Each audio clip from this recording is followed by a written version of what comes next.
Salut tout le monde. Très urgent. Aujourd'hui, mercredi 30 juillet 2025.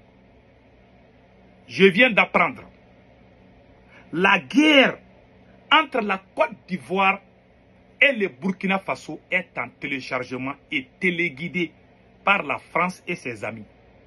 Je vous dis ça aujourd'hui. Donc, je vais donner des détails. Mais des conseils à mes frères et sœurs du Burkina Faso. Attention, ne tombons pas dans les mêmes pièges. L'Algérie a tenté la même chose avec le Mali.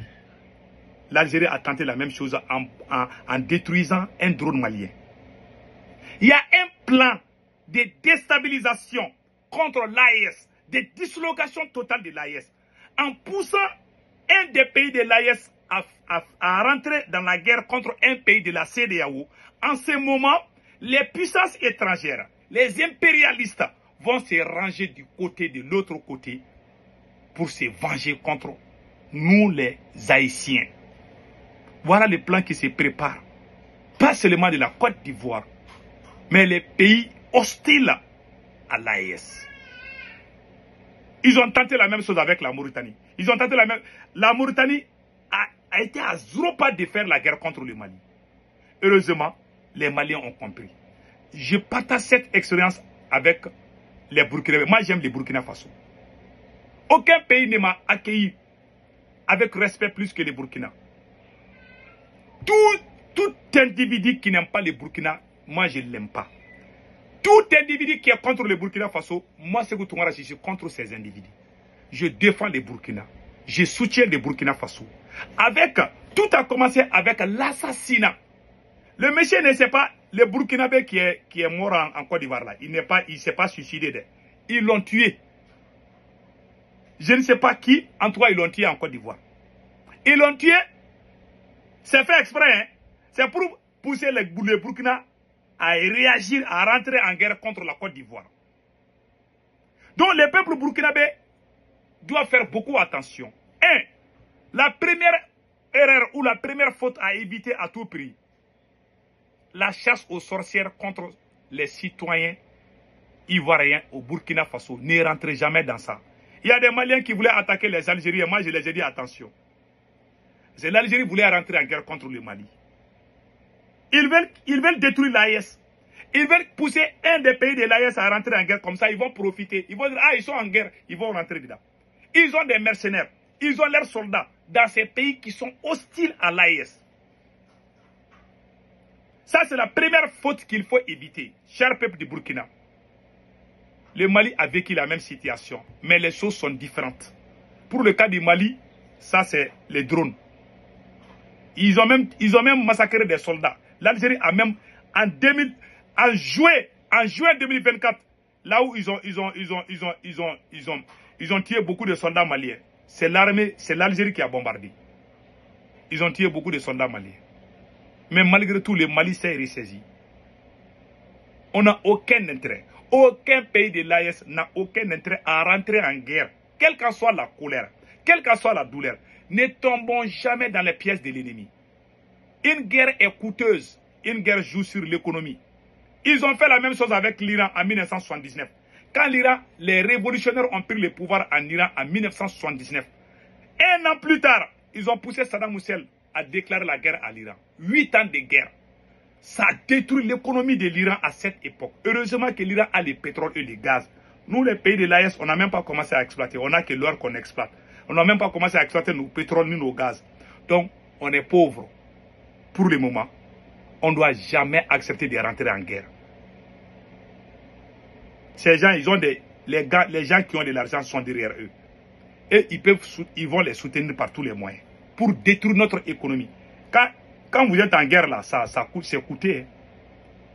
Parce qu'il y a 3 fronts, il y a 2 fronts qu'ils vont ouvrir contre le Burkina. Le plan, c'est quoi? Ils vont armer les mercenaires pour attaquer une position. Et l'armée ivoirienne avec d'autres mercenaires, peut-être, ou l'armée française, ou les forces de l'OTAN, vont attaquer le 2e front. Le plan, c'est quoi? Ils veulent renverser, ils veulent changer le régime de Ouagadougou. C'est le changement de régime qui est en téléchargement par les ennemis du Burkina Faso. Faisons beaucoup attention. Ne tombons jamais dans ces pièces-là. Ne vous attaquez jamais à des citoyens ivoiriens, même s'ils sont proches de Alassane Ouattara et qui sont au Burkina. Ils peuvent être interpellés, mais la population ne doit jamais faire quoi que ce soit contre qui que ce soit. Je conseille à tous les peuples du Burkina, je vous aime beaucoup. J'ai été accueilli par le capitaine. Souvent, on a des désaccords. Souvent, j'ai des désaccords avec vous. Mais sachez une chose, cher peuple du Burkina, je vous aime, je vous jure, je vous adore. Parfois, je ne suis pas d'accord avec certains d'entre vous. Mais je ne vous souhaite aucun mal. C'est ma nature. Quand je ne suis pas d'accord, je le dis. Même avec mon père, quand je ne suis pas d'accord, je dis à mon papa, je ne suis pas d'accord, je suis comme ça. Ne prenez pas ça pour autre chose. Je vous aime, j'aime les capitaines, j'aime le peuple burkinabé, les Wanyas qui sortent, je vous aime tout. Mais s'il vous plaît, je vous aime. Je ne veux pas que vous tombez dans les pièges de l'ennemi. Ils veulent vous pousser à faire des fautes, à trouver des préjudices pour déclarer la guerre au Burkina Faso. Ces gens sont en pied de guerre contre vous. Ils veulent le changement, la déstabilisation. Ils veulent le changement du régime du Burkina Faso. Si un pays rentre un pays de l'AES, que ce soit le Mali, le Burkina et le Niger, si jamais on rentre en guerre avec un pays de la CEDEAO, sachez que la France va rentrer, va les aider là-bas. Ils vont se venger contre nous. Ils vont profiter de ça pour faire le changement des régimes. Ils ont des avions sophistiqués qu'ils peuvent même aller bombarder nos palais ou quoi que ce soit. Ils vont dire que c'est la Côte d'Ivoire. Ils vont dire que peut-être c'est tel ou tel pays, alors que c'est son pays. Vous avez vu comment ils ont enlevé Laurent Gbagbo et puis ils ont mis Alassane Ouattara. C'est la même chose qu'ils vont faire si on rentre à la guerre avec eux. Ils ont tous les moyens. Même si nous sommes avec la Russie, ces gens-là, ils ont plus de matériel proche d'Afrique que les Russes. Donc ne comptons pas. La guerre même ne nous arrange pas. Parce qu'on a des fronts. Ils ont l'air mercenaires que nous on appelle les terreaux. Et quand eux aussi ils ouvrent le deuxième front, ça va poser beaucoup de problèmes pour nous. Donc ne tombons pas. Surtout la frontière entre le Burkina et le Mali. Il faut bien surveiller cette frontière-là. Qu'aucun incident n'arrive à la frontière entre le Burkina Faso et la Côte d'Ivoire. Si jamais un seul incident survient là-bas, ils sont capables de transformer ça en guerre. Ce sont les mêmes là qui ont envoyé des militaires ivoiriens que nous on appelait les mercenaires. Ils sont venus, les autorités maliennes ont appelé la Côte d'Ivoire. On a 49 militaires ivoiriens. Les autorités ivoiriennes disent qu'ils ne sont pas au courant. C'est la France qui était derrière. Je vais vous dire ça, il y a beaucoup de gens qui ne savent pas. Il y a même des Ivoiriens qui ne savent pas. Quand ces militaires ivoiriens sont arrivés à l'aéroport de Bamako, le Mali n'a pas accusé. Le Mali a d'abord appelé les autorités ivoiriennes. Ah, on a des soldats ivoiriens qui sont armés, ils sont à l'aéroport. Les autorités ivoiriennes disent qu'ils ne sont pas au courant.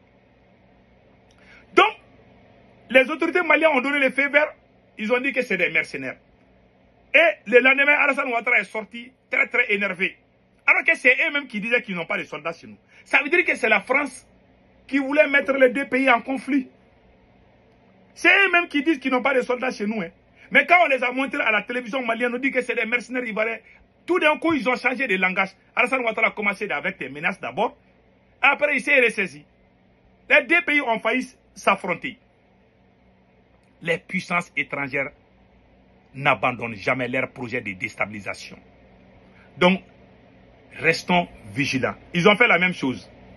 Quand les soldats maliens ont arrêté les terreaux, RFI et France 24 sont allés dire que ce sont les citoyens mauritaniens. La Mauritanie dit que si jamais on rentre là-bas, il y a eu des échanges même de tirs entre les soldats maliens et les soldats mauritaniens. La Mauritanie et le Mali étaient à 0,0 pas de la guerre. Heureusement, le Mali a bien compris. Je salue le professionnalisme du ministre de la Défense, le général Sadio Kamara. Il est parti jusqu'en Mauritanie pour parler. La Mauritanie était à pied de guerre. La Mauritanie voulait même nous déclarer la guerre. Ils ont même dit ça à la télé mauritanienne, qu'ils vont rentrer en guerre contre le Mali. On a pu apaiser ça. Donc, il ne faut pas que la colère nous pousse. Je comprends la colère. Je comprends qu'ils ont assassiné un frère burkinabé. Ça me fait mal. J'ai pleuré, je vous dis, ça m'a fait mal. Mais ne tombons pas dans leur piège. C'est ce que moi je voulais vous dire. Surtout la frontière entre le Burkina Faso et et la Côte d'Ivoire, il faut bien surveiller cette frontière pour qu'on ne tombe pas dans les mêmes erreurs. Concentrons-nous sur notre économie. Le projet que le capitaine a. Le capitaine est un sankariste. Le capitaine est un autre Thomas Sankara. Les Blancs n'aiment pas ça. L'AES est une menace pour la CEDEAO. Donc ils veulent tout faire. Ils veulent qu'un pays de l'AES rentre en guerre seulement. Comme ça, ils vont essayer de se venger. C'est leur plan de déstabilisation. Donc, que Dieu bénisse l'AES. Que Dieu bénisse le Burkina Faso. Je suis de cœur avec les peuples du Burkina. Je vous aime, je vous adore. Je suis de cœur avec le capitaine. Que Dieu protège le peuple du Burkina. Tous les ennemis du Burkina Faso à bas. Tous les ennemis du Mali à bas.